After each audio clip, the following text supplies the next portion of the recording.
segunda, 29 de abril. Verso para memorizar. Guardo a tua palavra no meu coração, para não pecar contra ti. Salmo 119, 11. Transmitindo a palavra de Deus. Ouça segundo aos Coríntios 4, 1 a 6. Por isso, tendo este ministério, segundo a misericórdia que nos foi dada, não desanimamos. Pelo contrário, rejeitamos as coisas ocultas que trazem vergonha, não agindo com astúcia nem adulterando a palavra de Deus. E assim, pela manifestação da verdade, nos recomendamos à consciência de todos na presença de Deus. Mas, se o nosso evangelho ainda está encoberto, é para os que se perdem que ele está encoberto, nos quais o Deus deste mundo cegou o entendimento dos descrentes, para que não lhes resplandeça a luz do evangelho da glória de Cristo, o qual é a imagem de Deus.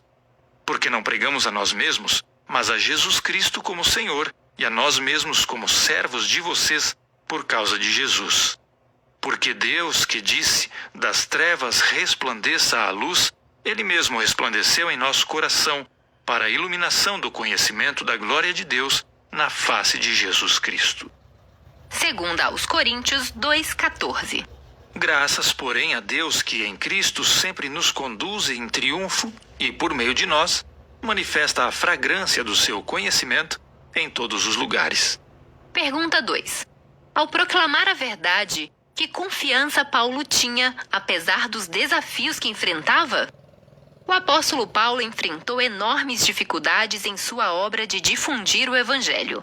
No entanto, ele confiava que a palavra de Deus triunfaria, porque, como disse, nada podemos contra a verdade, senão a favor da verdade.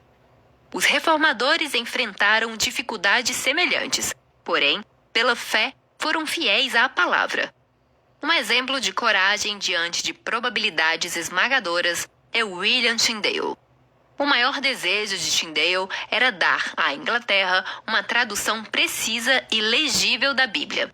Ele decidiu traduzir a Bíblia das línguas originais e corrigir alguns erros na tradução de Wycliffe, de 200 anos antes. Tyndale também foi preso e julgado.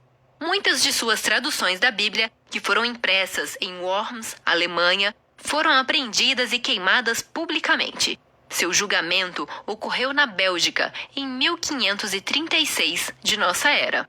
Ele foi condenado sob a acusação de heresia e sentenciado à fogueira. Seus carrascos o estrangularam enquanto o amarravam à estaca e depois queimaram seu corpo. Suas últimas palavras foram ditas com fervor: Senhor, abra os olhos do rei da Inglaterra.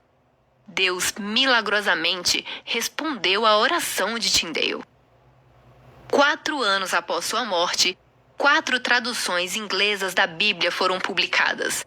Em 1611, a versão King James da Bíblia foi impressa. Os 54 estudiosos que realizaram o trabalho se basearam grandemente na tradução de Tyndale para o inglês. Uma estimativa sugere que o Antigo Testamento da Bíblia, King James, de 1611, seja 76% da tradução de Tyndale e o Novo Testamento seja 83%. Em 2011, a versão King James da Bíblia comemorou 400 anos, ultrapassando a marca de 1 bilhão de Bíblias impressas. Traduzida para 2.454 idiomas, impactou dezenas de milhões de pessoas ao redor do mundo. O sacrifício de William Tyndale valeu a pena. Apesar das dificuldades e dos desafios, Tyndale e seus companheiros confiavam que Deus estava no controle. A vida de Tyndale fez a diferença para a eternidade. Ouça Daniel 12, 3. Os que forem sábios resplandecerão como o fulgor do firmamento, e os que conduzirem muitos à justiça brilharão como as estrelas, sempre e eternamente. Apocalipse 14, 13. Então ouvi uma voz do céu dizendo: Escreva, bem-aventurados os mortos que desde agora morrem no Senhor. Sim, diz o Espírito, para que descansem das suas fadigas, pois as suas obras os acompanham. Como esses versos se aplicam à vida de Tyndale? Eles nos encorajam a